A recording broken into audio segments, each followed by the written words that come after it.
Medical technology to fix in the future sounds kind of shitty, but it's better than the box. Yeah. Super controversial for a lot of people, and it runs towards eugenics. But if a person's in a mental state where it makes them unable to integrate into society, I think that's at least on the table, right? You're kind of saving a life in a way. I guess if it's a choice between you have to be in a box forever because you're dangerous to everyone, or, you know, there's a kind of like a personality rewrite dealio going on. I don't know. I mean, when you take SSRIs or like lithium or whatever, you are engaging in a personality change. People say that like depression isn't your personality or anxiety isn't your personality, but everything that goes on in your brain habitually is your personality. Your personality isn't a distinct feature of your brain. It's just the term we have that describes your behavior, your inner thoughts, the way you think of yourself, all of which are influenced by depression, anxiety, whatever. You change. Your personality changes when you change things about your life, your sleep schedule, your eating habits. If you take any antidepressants or anti-anxiety medications, you know, you have no set personality. It's always fluid.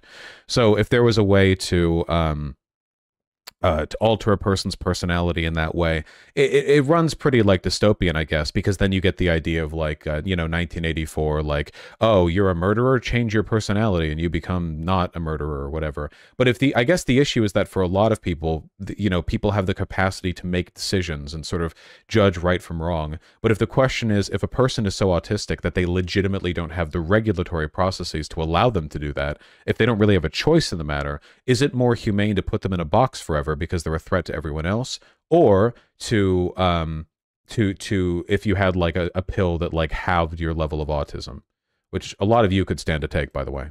I mean, that's pretty tough to be sure. Yeah. You mean I delete myself a bit with every pill? No, you change yourself, often for the better if the pills have a good effect on you. Yeah, Fodai, I'm just talking like abstractly, obviously. The actual medical details are, you know, are beyond my understanding.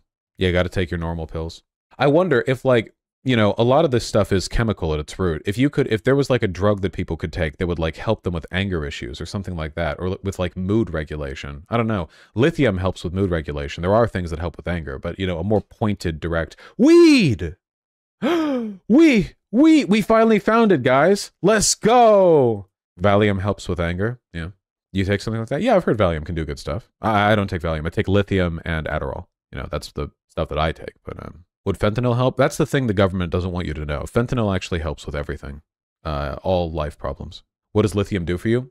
Mood regulation. You know, the history of lithium's use as a drug, as a medication, is actually pretty interesting. If I remember correctly, and here we're going to double check me, basically, a guy in the early 20th century was like, hey, there sure are a bunch of insane wards filled with crazy people. What if I just gave them stuff, you know? Here you go, sir. Have an injection of beeswax, you know?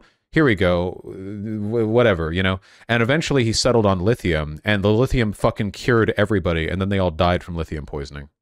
Where's the history thing? I know I read this. History, here we go. First used as a treatment for gout, because of prevalent theories linking excess uric acid to a range of disorders, including depressive and manic disorders, Carl Lang in Denmark and William Alexander Hammond in New York City used lithium to treat mania from the 1970s onward.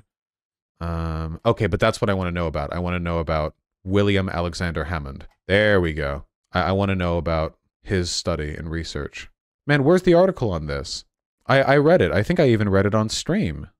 I mean, essentially they found that, like, lithium was incredibly helpful in regulating mood, but also if you take too much, you fucking die. So, yeah. But that's the case with a lot of stuff.